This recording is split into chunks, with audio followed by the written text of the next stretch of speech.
Now we come to the book release of Ms. Bhagya Shree. Bhagya Shree Nadamala is currently a junior research fellow, PhD scholar in the Department of Humanities and Social Sciences, Indian Institute of Technology, Patna. She qualified UGC and NET GRF in English with 99.96 percentile in June 2020. She is working in the area of gender studies, myth, and feminism with special emphasis on the Indian epic Ramayana. The stage is all yours.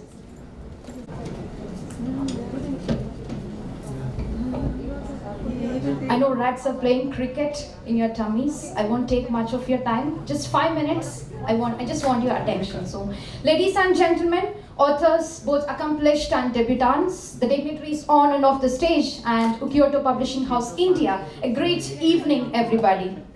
This self-introduction of mine today is very special to me. So far, I'm Bhagya Shree Nadamala, JRF, that is Junior Research Fellow in the Department of Humanities and Social Sciences, Indian Institute of Technology, Patna.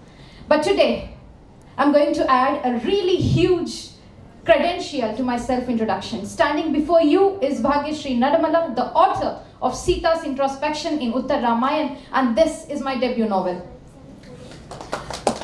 At outmost, I would like to dedicate this award to Dr. Priyanka Tripathi, Head of the Department of Humanities and Social Sciences, IIT Patna. She is my research supervisor.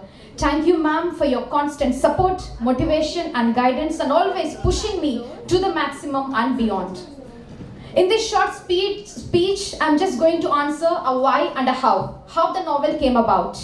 Ever since kids, we, at least in India, we all have grown up listening to the stories from our grandmothers, especially bedtime stories. Stories from the Ramayana, stories from the Mahabharata, and even chanting the slokas of Bhagavad Gita, isn't it?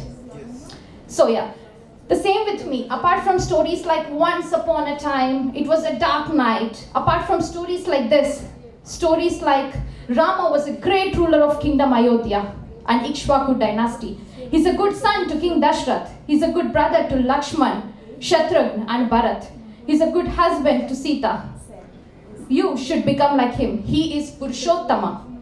And for Sita, she's a good daughter to King Janak and Queen Sunaina. She's a good daughter-in-law to King Dashrath. She's a good wife to Lord Rama. And she's a good mother to Lava and Kusha. What not? But in this process of narrating and re-narrating the stories, some aspects have been foregrounded while others have been brutally misinterpreted and backgrounded. Why? We have almost lost the question why behind all of these things. Why is Sita a good wife? Is it because she is a mere blind follower of Rama? Is this the only reason? Why is Sita a good mother? Because she has sacrificed her entire self to the upbringing of Lava and Kusha. Is this the only reason? And that is why we have many feminists questioning, why should Sita be a good mother? Why should Sita be a good wife?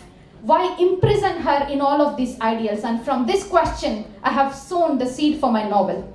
We all in some point of time share our idea before executing it, right? For my life, I have shared it first with my father. I have grown seeing my father write sports books, historic book, and also a novel. Initially, I was a bit skeptic if this idea would work or not, but since day one to the penultimate day, my father has been my biggest pillar of support.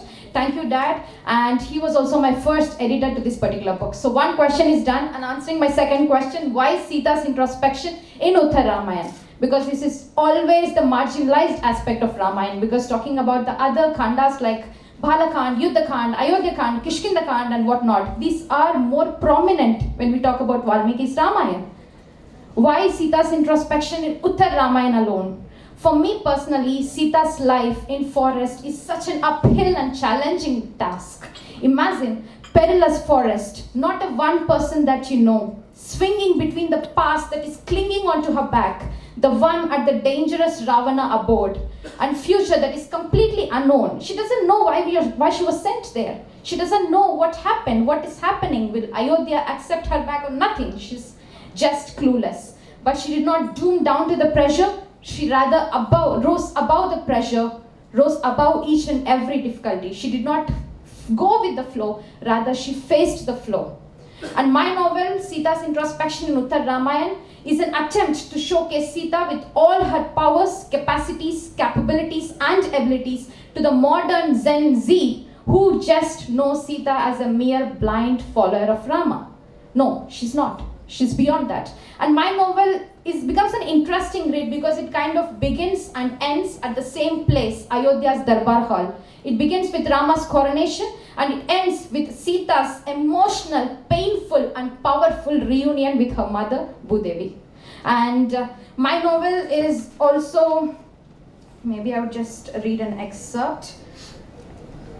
I mean, these two events, like coronation and her reunion, are very well known to readers. But what makes my novel interesting is that you get to travel along with Sita. And I'm sure readers shall feel hope, pride, courage, humility, sympathy and empathy as you take a ride along with Sita, as you embark on her own journey. Let me read a small excerpt from the book and I would just conclude.